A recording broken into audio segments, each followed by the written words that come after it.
Welcome to the Remarkable Dentist Podcast with me, Fred Joyal, where I interview amazing dental practice owners digging into their successes and failures, their insights and hindsights, getting their views on where dentistry is going, and discovering what it took for them to become remarkable.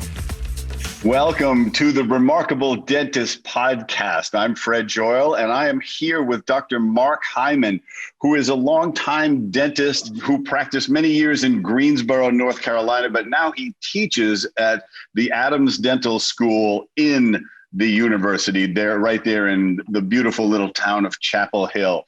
So we're going to talk about his whole career and also now his teaching career. He's also somebody that I met on the road speaking many years ago, and he always inspired me to be better on stage because he is a marvelous speaker and with great content, but just a great way of presenting. So Mark, welcome to the podcast. Fred, thank you so much. I feel like I'm speaking to a member of dentistry's Hall of Fame, the Mount Rushmore of dentistry, when I see you and think about the impact that you had on our blessed profession. So again, it's always a joy to see you in person. Online, you look even younger and more handsome. So I think I hate you, but it's all good. Well, I have ways of doctoring Zoom, so it takes at least 7 years off my life, which is nowhere near enough. I need to get like 20. So you've been you've sold your practice and a couple of years ago, dodged the pandemic. But where'd you go to dental school? We're going to go all the way back to the Stone Age here. So Fred, I am a quadruple tarheel. I grew up in Greensboro, North Carolina. Chapel Hill is an hour away. I applied to one college, UNC. And then I got into dental school at UNC. Actually, I was probably the worst first semester dental student in the history of the UNC Adams School of Dentistry. I was our class president, coaching intramural football, playing basketball and soccer, dating a dookie. I tell very few people that. And midterms came and I kind of forgot to study and I got crushed. And basically to the point that I quit dental school the first week back of spring semester, first year dental school. I quit for about 12 hours and a young professor, Dr. Ron Strauss, saved my life. And he told me, Mark, it's okay. Being a dental student is nothing like being a dentist. Give it another hour, give it a day, see how you do. And I had a decent day, went back to the dean at halftime and told him I wasn't going to quit. And he acted disappointed. May he rest in peace. And then I caught fire. Once we started in clinic, Freddie, I graduated dental school in 3.5 years. They don't let you do that anymore. So I joined American Dental Volunteers for Israel, and I served as a volunteer dentist in the Holy Land. I was at Kibbutz Gadot in the Upper Galilee, just north of the Sea of Galilee, near the Lebanese border. Did that for 4 months. My last week there, I was in the Jerusalem bus station, and I met my wife. It was a very expensive and unbelievably wonderful trip. And then I did a 2-year oral medicine hospital dental residency at UNC, and then basically bought a bankrupt stalled practice in Greensboro. And I started July 1st, 1986. And had 32 years of private practice, which I adored. And I've had the privilege, I'm an adjunct full professor and special assistant to the office of the dean here at the UNC Adams School of Dentistry. And I love dentistry and I love my career and just have had many men and women put a ton into me, including you, your words of inspiration and liberation from all of your different books. This is a pretty cool book. You probably ought to read this, Freddie.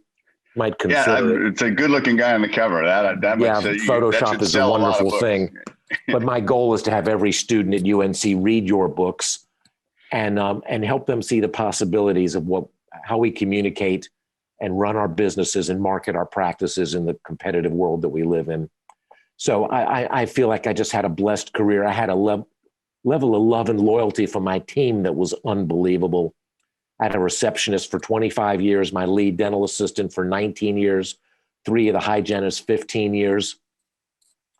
And I loved it. I loved it and appreciated it. And I'm trying to think when we first met. Was it maybe a Discus Dental back in the day? I feel like it was one of their extravaganzas. Yeah, those meetings were unbelievable. Yeah. And, I had folks like you and Gordon Christensen and Dr. Kathy Jameson and Miss Linda Miles and Miss Naomi Rohde. so many of these men and women put a ton into me, and I just got most fortunate and found something I was good at, and I loved running my business and tried to inspire the team and just get out of their way and let them dance. And we crushed it. It was a lot of fun. So I want to go back to the kibbutz because that's such an interesting thing to do. And of course, everybody's heard of the Sea of Galilee. It's not that big, is it? The Sea of Galilee. It's not, you think about Israel, it's basically the size of New Jersey. Yeah. At one point back when the British owned the Palestine area, it was going to be about 10 kilometers wide, east-west. Being Jewish, being raised in an observant Jewish home, there's a concept called tikkun olam, which means repair the world. It was I was raised by my mother and father saying it's your job to make the world a better place. So when I finished dental school early, there were 87 of us that started dental school, 77 finished, and 7 finished in 3.5 years. 5 of them went right into private practice. My dental school roommate, who is an extraordinarily talented dentist, Dr. John Highsmith from Western North Carolina, from Clyde, North Carolina, he went to Belize and did jungle dentistry. And I joined the American Dental Volunteers for Israel, where you agree to work for 1 month, a couple days a week. So I stayed 4 months and worked basically 6 days a week, except this Jewish Sabbath. And I loved it, Freddie. I was on a kibbutz, a cooperative farming community. I'd wake up in the morning and see a few patients, go have breakfast, work it for the rest of the morning, have lunch, work the early afternoon. Then I'd go play basketball with the soldiers. And I loved it. I traveled all over the Holy Land. I grew a beard. I grew my hair long. And back at the end of April, I was camping down at Eilat, southernmost Israel, by the Red Sea, which was gorgeous. I took an all-night bus back to Jerusalem. And I'm in the Jerusalem bus station at 6 a.m. in the morning. It's pouring rain. It's freezing cold. And I look up and I see this face. And to quote that famous dental scholar, right, Taylor Swift, "Oh my God, look at that face." I saw this face and I was like, whoa, she is beautiful, but she's probably some Yankee. I won't get to speak to her. And I sat in the back of the bus, and here comes 22-year-old Anita strutting down the aisle with these tight Calvin Klein jeans on, hair all dolled up in this gorgeous flowing scarf. And she walks right up to 2 other Americans and I. We were traveling together. And she said, "Hi, guys. Want company?" Fred, you know me, how suave and debonair I am. And I look up at her and go, da, da, da. I you lost poured on the charm, yeah. Anita's 5'8.5". She sat in the seat in front of me, turned around on her knees, and we talked for 4 hours and got engaged 4 months later. Wow. So as of February, been married 36 years. And you've got kids. I have met your daughter. We do. Working out there in the industry. So Freddie, my son is almost 32. He's in the biotech world. My daughter, Danielle Rose, today is her 30th birthday. So when I finish this, I'm going to have dinner with her and her husband. And my baby, Evie, is a 27-year-old. She's a high-risk labor and delivery nurse in Denver, Colorado. So you've met my wife, as you were fond of saying. I out-punted my coverage. I got by considerable yards, yeah. And I feel most fortunate. Dentistry, to quote Chico Escuela, baseball been very, very good to me. Dentistry been very, very good to me. And now I get the privilege of giving back and teaching my students and still doing the seminars and trying to tell the story of our type of dentistry, because it breaks my heart. I hate poopy dental people, Freddie, because I used to be one. I used to be one of those bitter dentists early on that you can't get good help, and the insurance companies don't do this, and all the negative limiting beliefs. And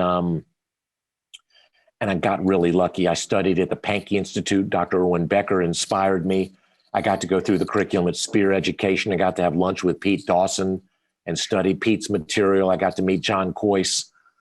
That's one of the gifts of dentistry, is I think there is so much abundance and opportunity to learn and teach from each other. And I think you brought a lot of that to dentistry, saying there's enough work for everybody. If we just enhance and increase and refine our business systems 1%, we're so busy we can't see straight. So, yeah, and you rattled off some of the true pantheon of clinical dentistry that's over the years that Is there another generation of this? I think it's, Spear has some of those. I imagine Pankey has too. But certainly, Dr. Leanne Brady is chair of education at Pankey now. If you've met Leanne before, yeah, one of the finest cosmetic and restorative dentists in the world, and such a fabulous educator. My classmates at Spear were Gary DeWood and Steve Radcliffe. They got a few gray hairs like I do, but there's a younger generation that's teaching at Spear. John Cranham is leading Dawson Academy now. So yes, there's a younger generation coming up, and there's just some tremendously talented young men and women in dentistry and young speakers coming up, which really make me proud. As I said, my inspirations were the Linda Miles, Kathy Jameson, Naomi Rohde, Jenny Day St. George, Bert Press. Those folks, I learned so much from them. And, it's a little crazy when you go on the road and you have the privilege of the podium and you get to speak and you go, I'm kind of just talking about what all these other people taught me and putting my twist on it. So, my practice went from basically a bankrupt, stalled practice in 1986 to one of the top 1% practices in the United States. And Freddie, I'm not that smart and I'm not that good, but I followed the leaders of dentistry. I got extraordinary continuing education. I set a goal to do 100 hours of continuing education every year. And I trained my team really well. So inside of dentistry, my time at Pankey and Spear changed my life. Outside of dentistry, I was affiliated with the Dale Carnegie organization. Freddie, I don't know if you ever took a Dale Carnegie class, but I say that to dental people and they're like, well, man, why would you want to study material titled How to Win Friends and Influence People? You think? Yeah. Stop worrying. I wonder if that could work for me. Yeah. So that was an unbelievable impact for me and for my team. I paid for every one of my teammates to take Dale Carnegie training.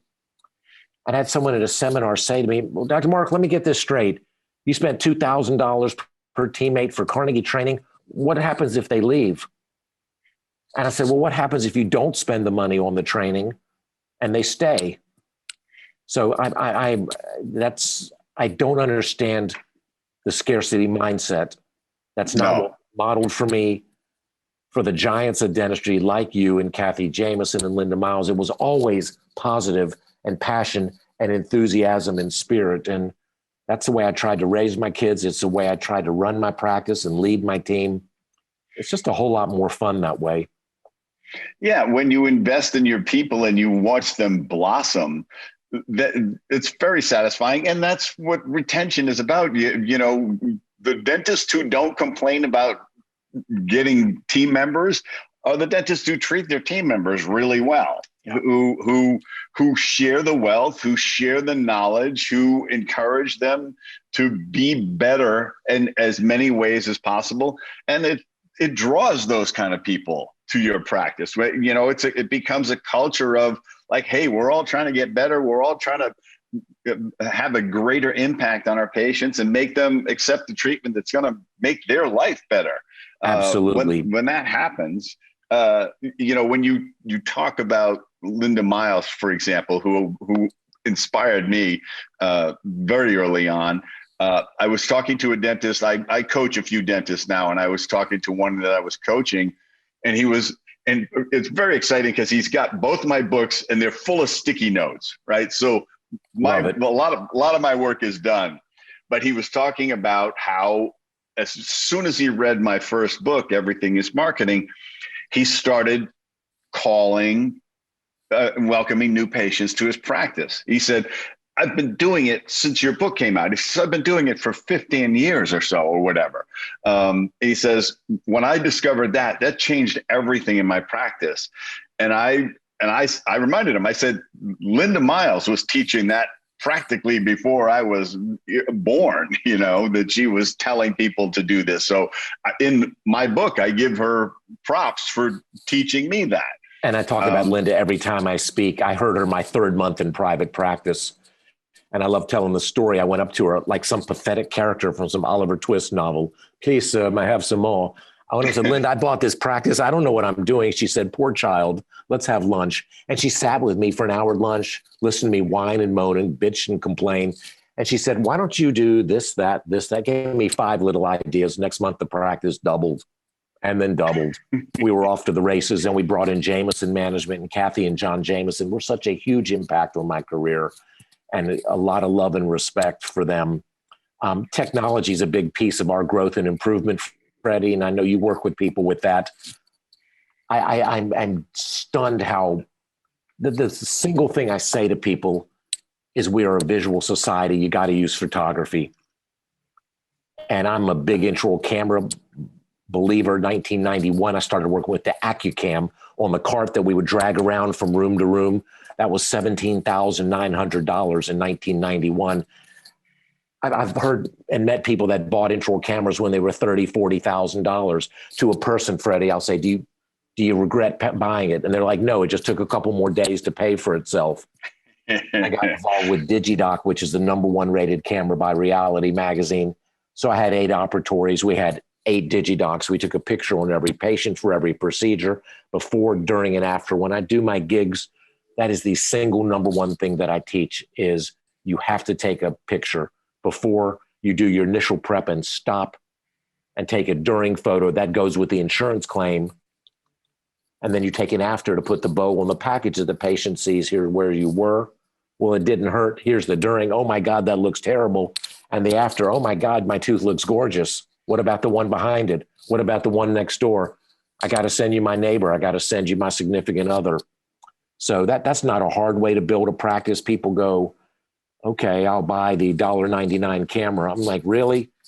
Ask everybody watching today, which iPhone are they using? Is it an iPhone 1 or 2? No, It's a 9, 10, 11, 15, whatever. So I'm gonna go back to Linda Miles one more time. Beautiful. Just because people, what she did for you was classic. Let me sit down with you and just help you. Pure generosity. I sent her a draft of my first book. It came back with 15 pages of notes. Okay. It's a big ask to even ask somebody to read it and write a blurb for you. She took it apart and it made it 20, 30% better. It never asked for anything except when I told her I asked her to write the foreword, she felt honored. It's like, no, I'm honored, It's back to that concept of abundance, Bud. Exactly. You have honored me with your friendship and your support and helping me with copies of your unbelievable book so that every UNC dental student gets a chance to read that.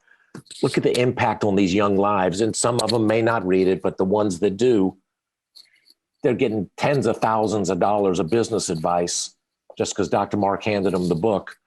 So I try to model that for them. I try to show them the books that my team and I read together. We read 7 Habits of Highly Effective People by Stephen Covey. Everybody took Dale Carnegie training, How to Win Friends, Influence People. Good to Great by Collins, Millionaire Next Door, ZAP, Z-A-P-P, The Lightning of Empowerment by Byron Cox, Who Moved My Cheese, Raving Fans. We were a learning, growing organization. I said, you got books behind you. If I was at my house, I've got shelves my wife reorganized. I got 6 shelves, 32 years in private practice. I tried to read a book a month. Very clearly, I don't know what I'm talking about and doing. So I tried to read the experts on leadership, management, marketing, sales. And what a great way to learn and continue constantly to improve your practice.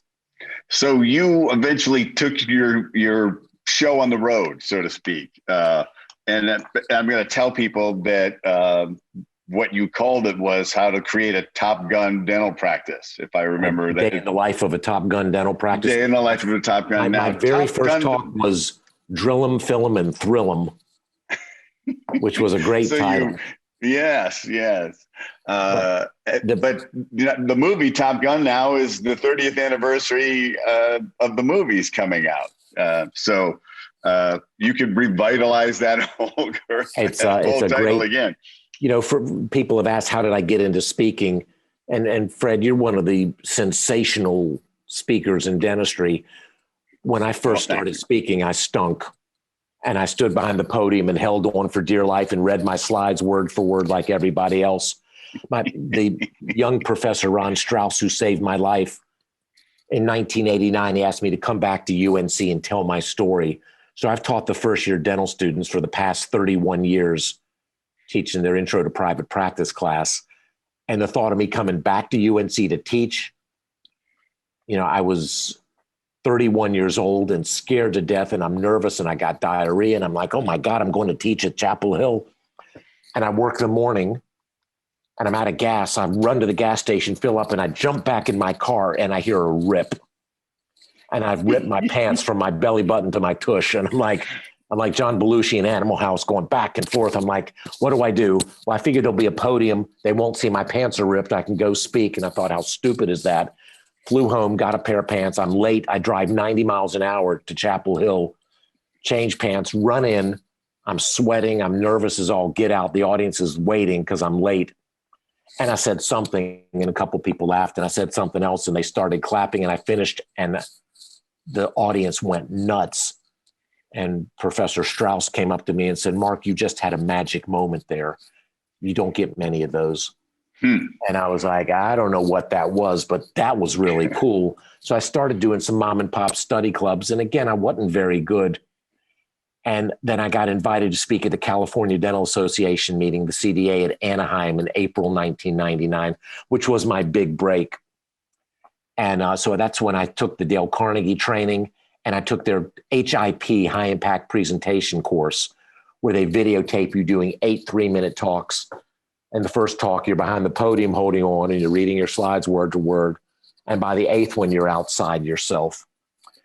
Yeah. And that was a really cool moment because all the scouts from every major dental meeting were there. In 1999, I had 5 seminars. In 2000, I had 20. This year, I looked at my list this morning. I have 42 talks this year. So it's kind of nuts. Right. Yeah. Well, you are an incredible communicator from the stage. You're very engaging. If you're listening to this or watching this, hopefully you'll get a chance to see Mark speak. He gets around. He does a lot of the shows, and it is how to create a great patient experience. It's something that is near and dear to me, but it's about how the team does that. I mean, you really have delegated this whole process to the team engaging with the patients. When did you realize that it was so much more about the team that had the impact? Did that come to you quickly? Funny you should mention that. In dental school, we never got to work with auxiliaries. So we were clueless. When I worked in Israel, I worked at my kibbutz at the north of the Sea of Galilee. And then I worked in a children's clinic right on the Lebanese border with North African immigrants. And I had a Bulgarian dental assistant who spoke Hebrew. There was an Israeli dental assistant who spoke Hebrew and a little English, and a Hispanic dentist who spoke Hebrew. And I spoke English and a tiny bit I played soccer, so I could talk about your mother in Spanish. That's about it. And a little bit of Hebrew. So half the time, the 4 of us were looking at each other, just doing this with our hands. And I remember drilling one day, and my assistant walked by. She was peeling an orange, and she stuffed a piece of orange in my mouth while I'm drilling. I'm like, what are you doing? He was like, Mapetom. Okay, so fine. I did my 2-year residency, bought my practice. The receptionist quit 6 weeks after I started, and I fired the chain smoking hygienist, and I had 1 teammate left. But that was my dental assistant, Susan Moshier, who was number 1 in her dental assisting class.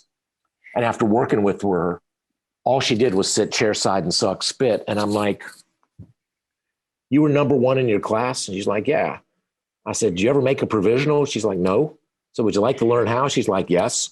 And I showed her, and she was phenomenal. And I was like, why would I do non-CEO, non-doctor stuff? That just didn't make sense. So I figured out early on, and then from Linda Miles teaching me to honor the team and to pay for training and make sure the team was engaged.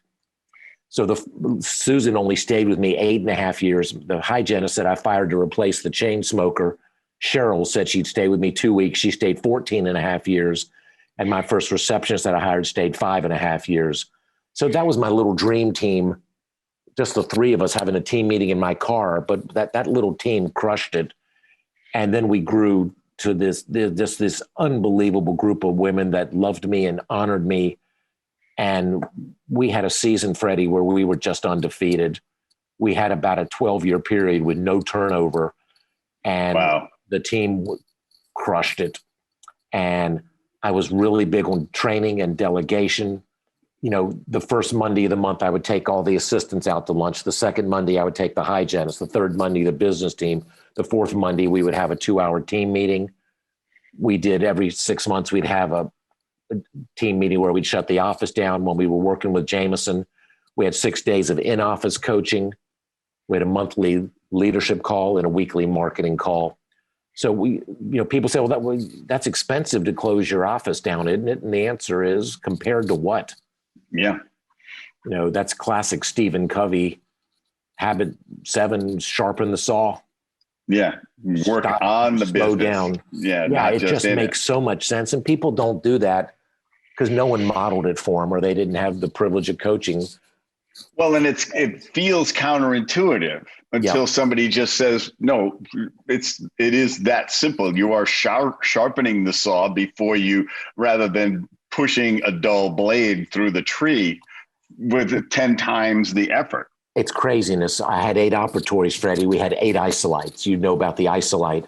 Sure. 5-in-1 bite block, tongue retractor, cheek retractor, suction, LED light. Dr. Tommy Hirsch from California invented that. His brother, Jim Hirsch, is the engineer on that. I worked with that for 20 years. I've had assistants say to me, well, if you have the isolite, then you don't need me. I'm like, your mama, we need you even more to really run the case and make your doctor efficient and effective instead of sitting there holding on the tongue. And think of your verbal skills chair side if you don't have an isolite. Don't bite down. Don't do this. Stop that. Don't do that. Versus we're going to put this tooth pillow in. We're going to be done 30 to 50% faster. Craziness. So we were big believers in technology. I was the second CAD/CAM user of the CERAC technology in North Carolina. I think 1997, I bought the CERAC 2. Wow. Freddie, that was $75,000. That son of a gun was hard to use. And the thing is, I was computer illiterate, so I trained my assistant how to use it. And then the person who was doing it quit. And I'm like, well, now I got to figure out how to use that thing. And so I bought 4 versions of the CERAC over the year. And the first thing I did was train the team on it. So I try to say to our doctors, total time for me to do a crown prep, build up, and cement it is 30 minutes of my time.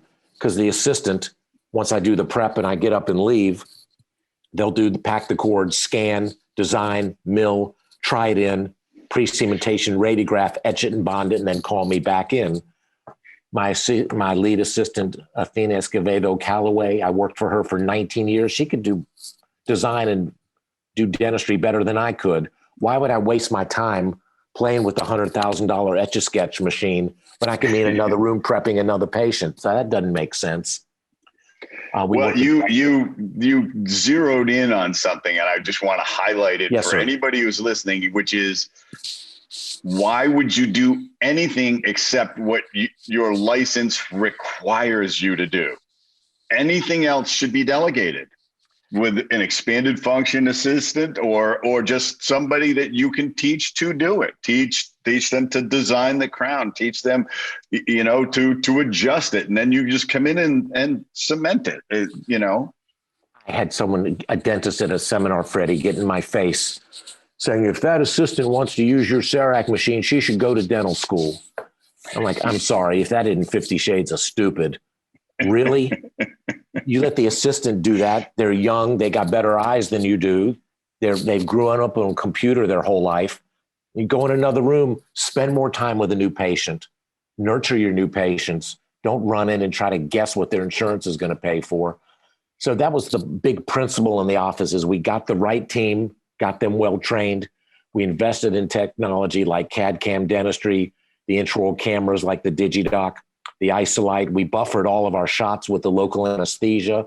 Dr. McFalkel is a dentist from California and a chemist, and his company is on set. On Pharma, the product is on set. People give a shot of lidocaine, Freddie. The pH, the acidity is 3.5. It's the same as lemon juice. It burns your patient. That's why dental shots hurt. Yeah. So you buffer with liquid sodium bicarb. the pH of your lidocaine changes to 7.4, which is the same as water. Stanley Malamuth did a study. Instead of being numb at the 15-minute mark at 67%, at the 2-minute mark, you're 70+% numb. At the 8-minute mark, you're at 100. So with COVID particularly, they were pushing the concept of you seat, treat, complete. You don't do the aerobic dentistry, bouncing from chair to chair. You come in, you numb them, you do the procedure, boom, you're done. So that it just became fun. And for me to really specialize in the doctor-only stuff and to have more time. New patients, I sat down in our consult room with every new patient, every emergency patient. People said to me, I had a lunch with a student, she said, how long do you spend with a new patient? I was like, it depends.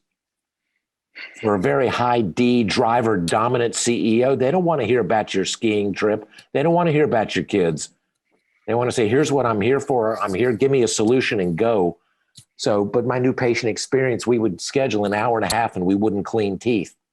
But it started in a consult room where I would sit and talk, and I had 10 questions I would go through with everybody. And they're really complicated, Freddie. Like, who can I thank for referring you? It's amazing how many patients say, are you taking new patients? You look so busy. Maybe I don't think you can get in here, So. And then I would go through a list with my students as well when I have the privilege of speaking, of saying, here are questions to ask. How can I help you? Tell me more. How does it make you feel? What'd your last dentist tell you? Why now? What's the urgency to act? What are your goals for your health, teeth, and smile? Do you have a budget in mind? Who's the decision maker in the family? My wife's a nurse. All the family health care goes through my wife. So I just want to make sure you're giving the treatment plan to the person who's the decision maker. And then when you want to be finished. Freddie, in those 10 questions, bud, where's the insurance question? Right. Yeah. It's not because I don't care. People don't have dental insurance. They have a yearly restricted coupon. I'll say to my patients, it's crazy not to cash your $1,000 off coupon. It has nothing to do with your goals for your health, teeth, and smile. Do you want to keep your teeth the rest of your life? If the answer is yes, I will get you there. So that's one of the things I love teaching here at the school and with my audiences is people have said, I'm sure to you too, Freddie, so you're my motivational speaker. No, we're the liberation speaker. We get people to let go of limiting beliefs. And it's just fun to practice this way. Yeah, well, and what I like is when somebody comes up to me and says, like the dentist I was coaching, is like, they didn't read my book, they used my book. My favorite thing is when they say, I had this happen. I was just at the Florida Dental Association and hanging out at the Simplify booth, in fact. And a dentist comes up to me and says, my whole team has read your book. We do it like a study club. And it's like, I never met the guy, somehow he found the book in one way or another and realized that everybody needed to literally be on the same page as well as figuratively. And that's what it's like. It's not a novel, right? It's meant to, it's got an action plan at the end of every chapter. You do that stuff. It's easy to read and very actionable. And every one of my teammates has a copy of your book. It's interesting. Dale Carnegie organization says 3 magic words: success leaves clues. Yeah. So you've got some brilliant men and women in dentistry that already have these systems figured out. Why wouldn't you learn from them? Why wouldn't you say, well, Fred Joyal ran a multi-million-dollar marketing concern in dentistry. Maybe he's got something to tell me. Why should I try to reinvent the wheel? And we were about culture too. I eventually retired from 800 Dentists and we sold it. And my last day, we did cake day and birthdays and anniversaries once a month. My last cake day, we celebrated 3 25-year employees and 1 10-year employee. They were all hit the anniversary in the same month. 85 years of employment seniority in 4 people. Yeah. So, because it was a great place to work because people calling, looking for a dentist were apprehensive. We were a friendly, helpful voice that said, it sounds like you need a dentist. Let us help you find one. That's what the job was about. Brilliant business principles. Fred, I bought my practice and started July 1st, 1986. So every July 1st, I would give a rose to each teammate for every year they'd been with me. Every birthday, I would take everybody out on the birthday. Every holiday, we would dress up for Halloween. In March for ACC tournament, we would dress up as our favorite Tar Heel or Wake Forest Demon Deacon or NC State Wolfpack. I did not hire any Dookies. Of course not. That would be unreasonable. Whenever my teammates had a child who had a birthday, I'd buy them a Barnes & Noble gift certificate. So what was the message? Take your child and buy a book. The education is your way out. Yeah. It's your way up in the world. So I just tried to spoil them. I tried to treat them, the golden rule is treat people as you want to be treated, right?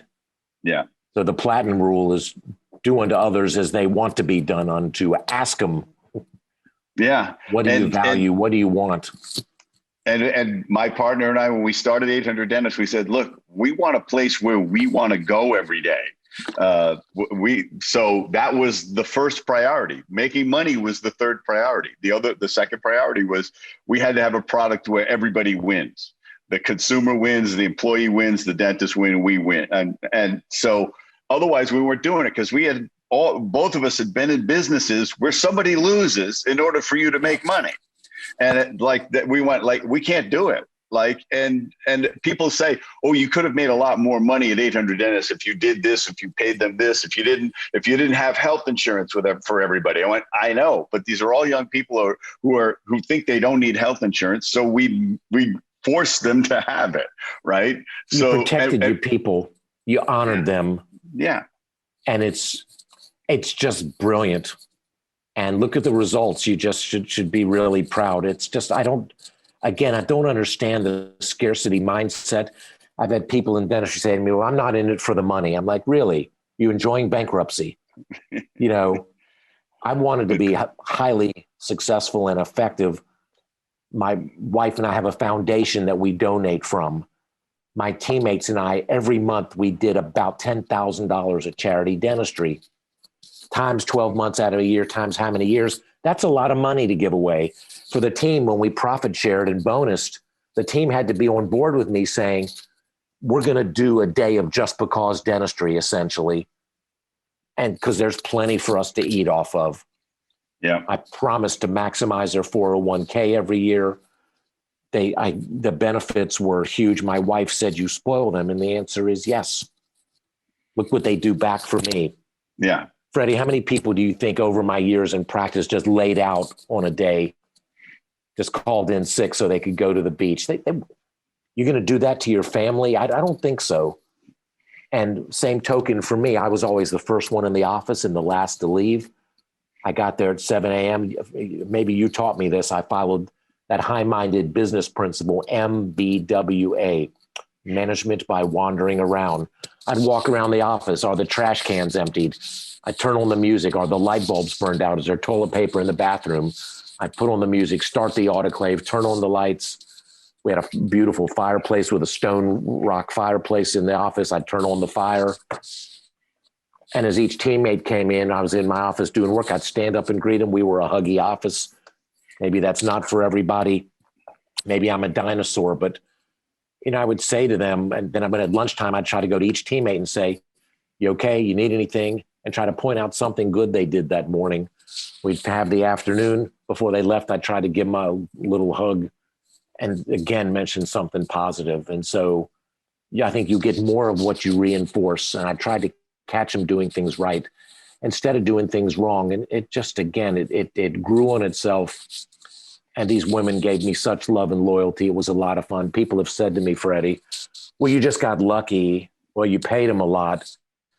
Every teammate that I worked with, Fred, worked for another dentist before they came to me. They left that other dentist and then they stayed with me.